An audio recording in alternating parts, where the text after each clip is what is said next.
అందరికీ నమస్తే, welcome back to Shri Sai tutorial. ఈరోజు న్యూస్ పేపర్స్లో వచ్చినటువంటి విద్యా ఉద్యోగానికి సంబంధించి చాలా ముఖ్యమైనటువంటి అంశాలు అయితే ఉన్నాయి. వాటన్నింటికి సంబంధించిన పూర్తి వివరాలను అయితే మనం క్లియర్గా తెలుసుకునే ముందు వీడియోని చూస్తున్నటువంటి ప్రతి ఒక్కరు కూడా తప్పకుండా లైక్ చేసేటువంటి ప్రయత్నం అయితే చేయండి.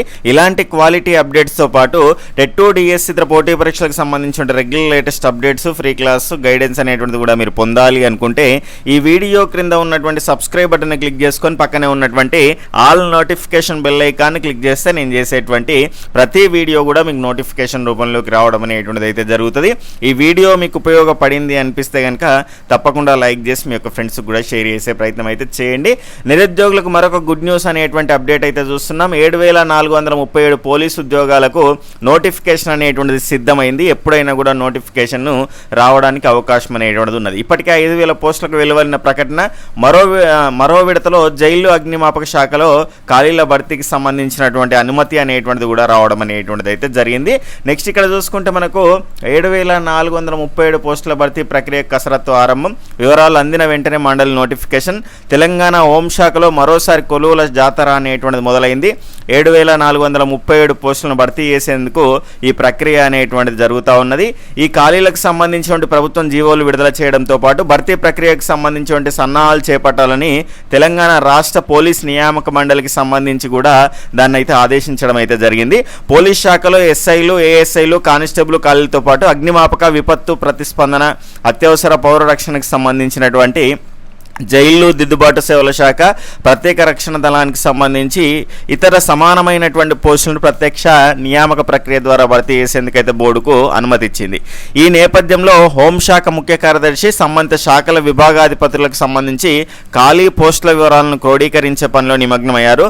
స్థానిక కేడర్ల వారీగా విభజన, రోస్టర్ పాయింట్లు, అర్హతలకు సంబంధించి మొదలైనటువంటి వివరాలను ఆయా విభాగాలు పంపించిన వెంటనే నోటిఫికేషన్ జారీ చేసేందుకు సిద్ధంగా ఉన్నట్లు మండలి చైర్మన్ వివి శ్రీనివాస్ ఆదివారం ఒక ప్రకటనలో వెల్లడించడం అనేటువంటిది అయితే జరిగింది. ఇక్కడ దీనికి సంబంధించి కంప్లీట్గా మనం ఖాళీల వివరాలు అనేటువంటివి ఈ రకంగా చూడవచ్చు. ఆల్రెడీ మనం దీనికి సంబంధించినటువంటి ఇన్ఫర్మేషన్ అనేటువంటిది మొన్ననే తెలుసుకున్నాం. మనకు అదనంగా కనుక చూసుకుంటే మరికొన్ని అంటే 2,000 పైచిలకు పోస్టులు అనేటువంటి వాటికి కూడా మనకి ఇక్కడ అనుమతి అనేటువంటిది రావడం జరిగింది. కాబట్టి మొత్తంగా 7,437 ఉద్యోగాలకు సంబంధించి అతి త్వరలో మనకి ఈ మధ్యలో నోటిఫికేషన్ అనేటువంటిది రానున్నది. అదేవిధంగా నెక్స్ట్ కనుక చూసుకుంటే ఫారెస్ట్ బీట్ ఆఫీసర్ 1,393 ఉద్యోగాలకు సంబంధించి కూడా మనకు నోటిఫికేషన్ అనేటువంటిది ఈ మంత్లోనే రావడానికి అవకాశం ఉంది అనేటువంటి ఊహాగానాలు కూడా వస్తున్నాయి. కాబట్టి జాగ్రత్తగా ఉండాల్సినటువంటి అవసరం అనేటువంటిది అయితే ఉంటుంది. తీరా నోటిఫికేషన్లు వచ్చిన తర్వాత మాత్రం మనకు కావాల్సినంత సమయం అనేటువంటిది ఉండదు. కాబట్టి ఉన్నటువంటి సమయాన్ని సద్వినియోగం చేసుకోవాల్సినటువంటి అవసరం అయితే ఉన్నది.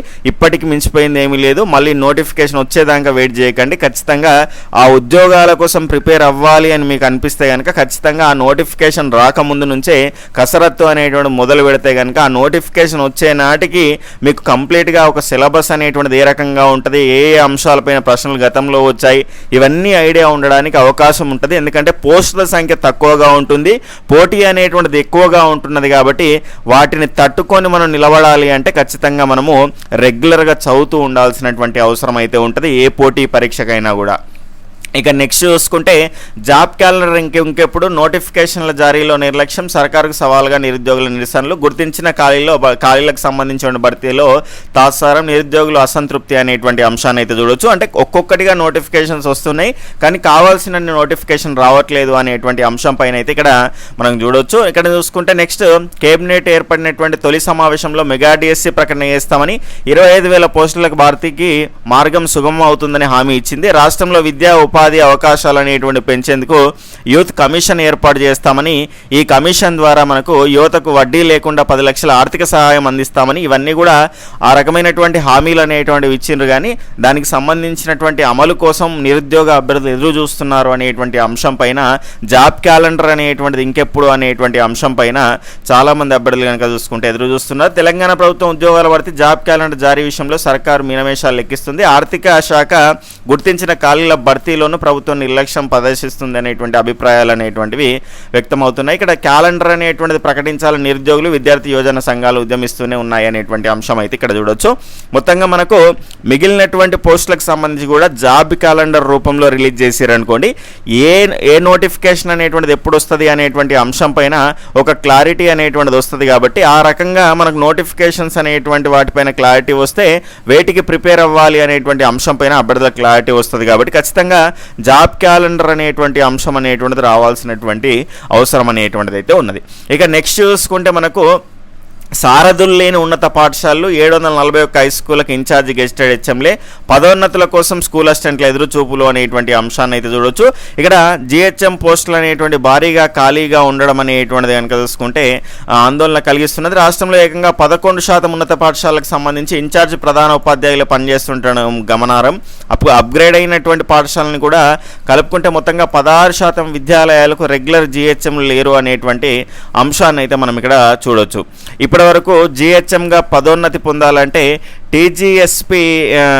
టీజీపీఎస్సీ నిర్వహించే డిపార్ట్మెంటల్ పరీక్షలు పాస్ అయితే సరిపోదు. సుప్రీంకోర్టు తీర్పు నేపథ్యంలో పదోన్నతులు సైతం ఉపాధ్యాయ అర్హత అనేటువంటిది అయితే ఉండాలి. కాబట్టి ఆ నేపథ్యంలో కూడా దీనికి సంబంధించిన ఖాళీలు ఇదే కాకుండా మిగిలినటువంటి ఖాళీలు కూడా చాలా ఉన్నాయి. రిటైర్మెంట్స్ అనేటువంటివి కూడా రెగ్యులర్గా అవుతూ ఉన్నాయి. కాబట్టి ఆ అంశాన్ని మీరు గుర్తుపెట్టుకోవాల్సినటువంటి అవసరం అనేటువంటిది అయితే ఉంటుంది. ఎవరైతే డిఎస్సి కోసం ప్రిపేర్ అవుతున్నటువంటి అభ్యర్థులు అయితే ఎవరైతే ఉన్నారో, ఇప్పుడు మనకు ఆ రిజిస్ట్రేషన్ ప్రాసెస్ అనేటువంటిది కంప్లీట్ అయిపోయిన తర్వాతనే దానిపైన మనకు ఒక క్లారిటీ అనేటువంటిది అయితే రావడానికి అవకాశం అయితే ఉంటుంది. ఖచ్చితంగా ఒక నోటిఫికేషన్ అయితే ఉంటుందండి.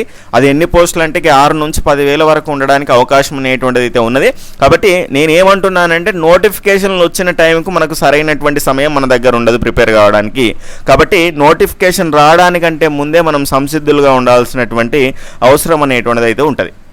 ఆ అంశాలని మైండ్లో పెట్టుకునే ప్రయత్నం అయితే చేయండి. ఇప్పుడు నోటిఫికేషన్ అన్నారు, 7,000కి సంబంధించి నోటిఫికేషన్ రానే వచ్చింది. చదివే వాళ్ళు చదువుతూనే ఉన్నారు. కాబట్టి మిగిలినటువంటి వాళ్ళు ఇబ్బంది పడే వాళ్ళు ఇబ్బంది పడుతూనే ఉన్నారు. కాబట్టి ఆ అంశాలని మీరు మైండ్లో పెట్టుకునేటువంటి ప్రయత్నం అయితే చేయండి. బీసీ గురుకులాల్లో టీచింగ్ పోస్టులు భర్తీకి దరఖాస్తులు ఆహ్వానము అనేటువంటి అంశాన్ని అయితే చూస్తున్నాం. ఉమ్మడి వరంగల్ జిల్లాలోని బీసీ గురుకుల విద్యా సంస్థల్లో ఖాళీగా ఉన్న అధ్యాపక, ఉపాధ్యాయ పోస్టులకు తాత్కాలిక పద్ధతిలో భర్తీ చేయనున్నట్టు జిల్లా ప్రాంతీయ సమన్వయ అధికారి మోతే రాజ్ కుమార్ తెలిపారు. దీనికి సంబంధించి అప్లై చేసుకోవడానికి ఇక్కడ జూలై 6వ తేదీ సాయంత్రం 4 గంటల లోపే మీరు అప్లై చేసుకోవాలి. ఈ రోజే చివరి తేదీ. ఆల్రెడీ దీనికి సంబంధించినటువంటి ఇన్ఫర్మేషన్ అనేది మీకు ఇచ్చాను. ఖచ్చితంగా మీరు ఇంట్రెస్ట్ ఉంటే కనుక మంచి ఉద్యోగాలు అనేటువంటి కాంట్రాక్ట్ ఉద్యోగాలే. దీనికి సంబంధించి అయితే 38 పోస్టులు ఉన్నాయి. అయితే మొత్తంగా పాఠశాల స్థాయిలో 38, కళాశాల స్థాయిలో మనకు 18 పోస్టులు అనేటువంటివి అయితే ఉన్నాయి.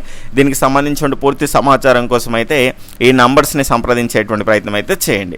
ఇక నెక్స్ట్ 1500 మంది ఎస్బీఐకి సంబంధించిన ప్రొహిబిషనరీ ఆఫీసర్లకు సంబంధించి నియమించుకోనున్నటువంటి ఎస్బీఐ అనేటువంటి అంశాన్ని అయితే చూస్తున్నాం. దీనికి సంబంధించిన నోటిఫికేషన్ కూడా వచ్చింది. డిగ్రీ క్వాలిఫికేషన్తో దీనికి సంబంధించి అయితే మనము అప్లై చేసుకోవడానికి అవకాశం అనేటువంటిది అయితే ఉన్నది. కాబట్టి బ్యాంక్ సెక్టార్లో ఇంట్రెస్ట్ ఉన్నటువంటి వాళ్ళు ఎవరైనా ఉంటే కనుక తప్పకుండా అప్లై చేసుకునేటువంటి ప్రయత్నం అయితే చేయండి. ఈ రకంగా ఈరోజు న్యూస్ పేపర్స్లో వచ్చినటువంటి విద్యా ఉద్యోగ సమాచారం అయితే ఉంది. అదేవిధంగా మనకి ఇక్కడ అంగన్వాడీ టీచరు ఆయాకు సంబంధించి కూడా మనకి పెద్దపల్లి, భద్రాద్రి కొత్తగూడెం, జోగులాంబ గద్వాల్, నల్గొండ, ములుగు జిల్లాలో ప్రాసెస్ అనేటువంటిది రన్ అవుతూ ఉన్నది. ఇక్కడ చూసుకుంటే మనకు పెద్దపల్లిలో 6 జూలై, భద్రాద్రి కొత్తగూడెంలో 18 జూలై, దాని తర్వాత జోగులాంబ గద్వాల్లో 8 జూలై వరకు అయితే అప్లై చేసుకోవచ్చు. నెక్స్ట్ నల్గొండ జిల్లాలో 10 జూలై వరకు అప్లై చేసుకోవచ్చు. ములుగు జిల్లాలో 15 జూలై వరకు అయితే అప్లై చేసుకోవడానికి అవకాశం అనేటువంటిది అయితే ఉన్నది. కాబట్టి ఇంట్రెస్ట్ ఉన్న వాళ్ళు ఎవరైనా ఉంటే తప్పకుండా అప్లై చేసుకోండి. మిగిలినటువంటి జిల్లాల వారిగా కూడా అతి త్వరలో మనకు నోటిఫికేషన్ అనేటువంటిది రానున్నది అనేటువంటి అప్డేట్ అయితే మీరు గుర్తుపెట్టుకునే ప్రయత్నం అయితే చేయండి. Okay friends, bye, take care, జై హింద్.